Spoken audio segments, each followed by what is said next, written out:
Hello, everyone, and welcome back to another episode of our English speaking course. You've made it all the way to episode 15, and that means we're ready to take your English to another level. Exactly. At this stage, we're not interested in simply learning more words. We want to learn how to express sophisticated ideas naturally, clearly, and confidently.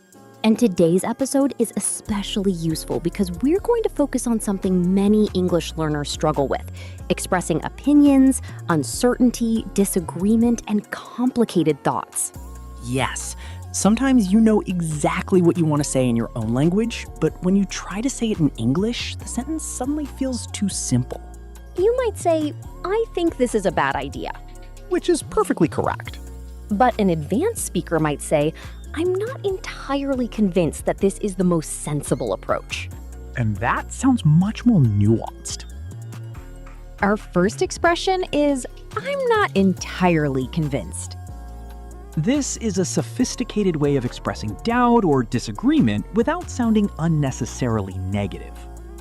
Instead of saying, "I don't agree," you can say, "I'm not entirely convinced by that argument." It suggests that you've considered the idea, but you still have reservations.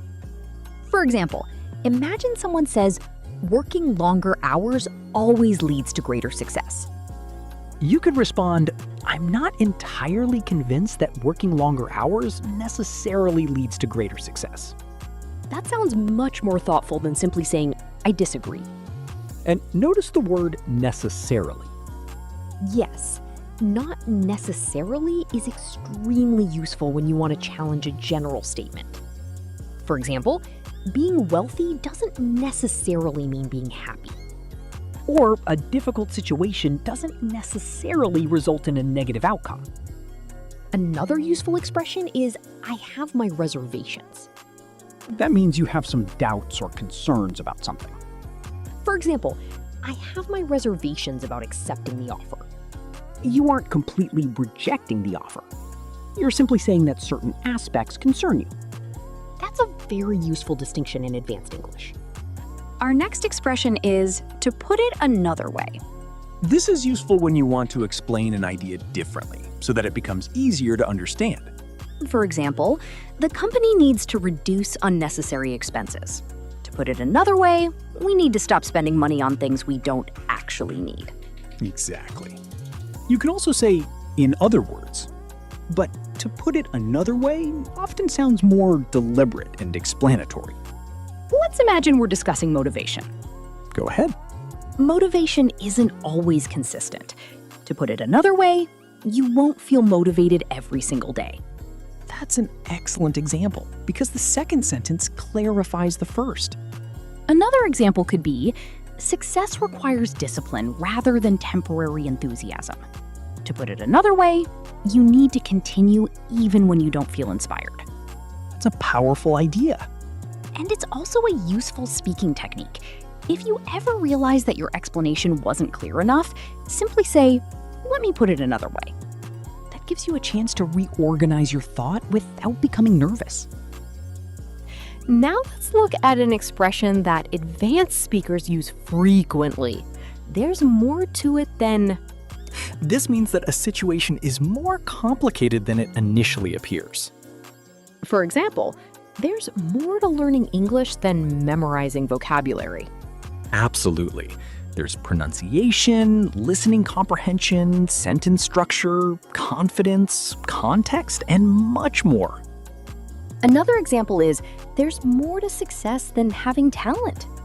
That suggests that talent is only one factor.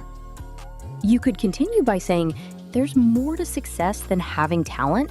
Consistency, patience, and adaptability also play a crucial role. Excellent. Here's another one. There's more to the story than what we've been told. That sentence implies that some important information may still be missing. So if you want to show that something has multiple layers, this expression is extremely useful. Let's move on to another advanced expression, "to a certain extent." This means partly or to some degree. For example, "I agree with you to a certain extent." That means you agree with part of what the person said, but not everything. Exactly. You could say, I understand your point to a certain extent, but I think there are other factors we need to consider. That's a very diplomatic way of disagreeing. And diplomacy is extremely important in advanced communication. Instead of saying you're wrong, you can say, I agree with you to a certain extent, but I see the situation somewhat differently. Much more respectful. You can also say, this approach works to a certain extent. Meaning it works, but only within certain limits. Exactly. Now let's learn a stronger expression. By no means. This means definitely not, or not at all. For example, learning a language is by no means an overnight process. In other words, it certainly doesn't happen overnight. Another example is, this is by no means an easy task. That means the task is definitely not easy. Here's an important point. By no means often appears with a noun or adjective phrase, For example, she is by no means inexperienced. which means she is certainly not inexperienced. It's a powerful expression because it creates emphasis without sounding informal.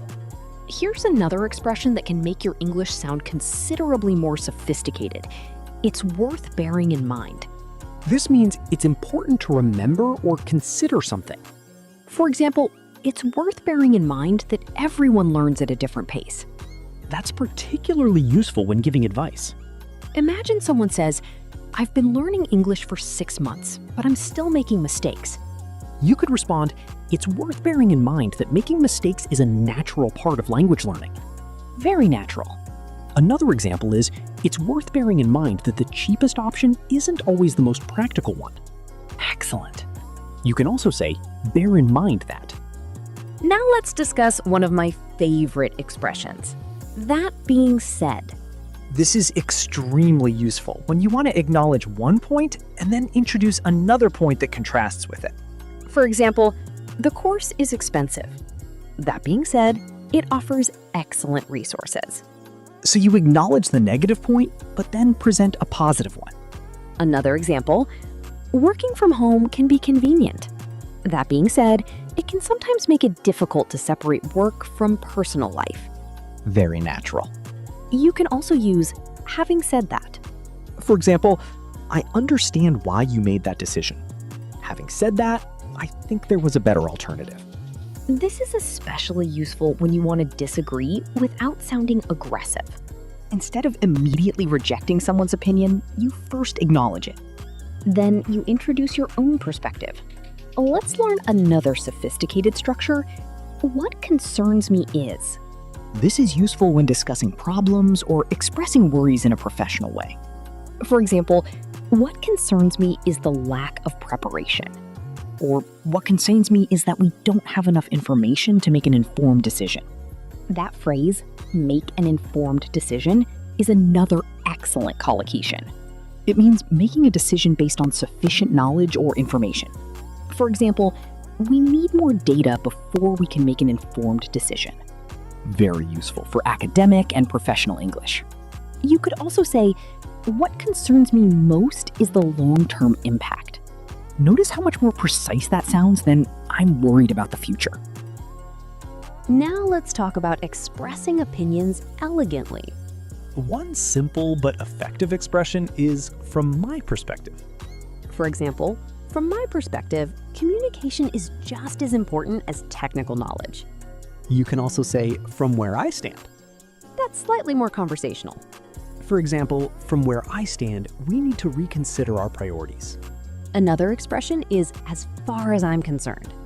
But be careful. Depending on your tone, as far as I'm concerned can sometimes sound quite firm. Right. For example, as far as I'm concerned, honesty should never be compromised. That sounds like a strong personal conviction. Exactly. Here's an expression that's incredibly useful in conversations. I see where you're coming from. It means I understand your perspective or reasoning. Importantly, it doesn't necessarily mean that you agree. Exactly. For example, I think students should have less homework. I see where you're coming from, but I think some homework is necessary for reinforcement. That's a very natural disagreement. You recognize the other person's perspective before presenting your own. This is particularly useful in discussions where emotions could otherwise become intense. Instead of saying you don't understand, you can say, I see where you're coming from, although I have a slightly different perspective. That sounds calm, mature, and respectful. And that brings us to the end of episode 15. Today wasn't just about memorizing advanced expressions, it was about learning how to organize your thoughts more precisely. Remember, advanced English doesn't mean using the longest or most complicated words you can find. It means choosing the right words and structures to communicate exactly what you mean. So don't try to memorize all 15 expressions in one sitting. Choose 3 or 4 that you genuinely like and try to use them in your own sentences today. Then come back tomorrow and practice another few. Consistent practice is what turns passive vocabulary into active vocabulary. And if you enjoyed this episode, don't forget to like the video. Share it with someone who's also trying to improve their English. And of course, subscribe to the channel so you don't miss the next episode of our English speaking course. Keep practicing, keep challenging yourself, and most importantly, don't be afraid of making mistakes. Because every mistake gives you an opportunity to improve. Thanks for learning with us. And we'll see you in episode 16. Keep speaking English. And keep moving forward.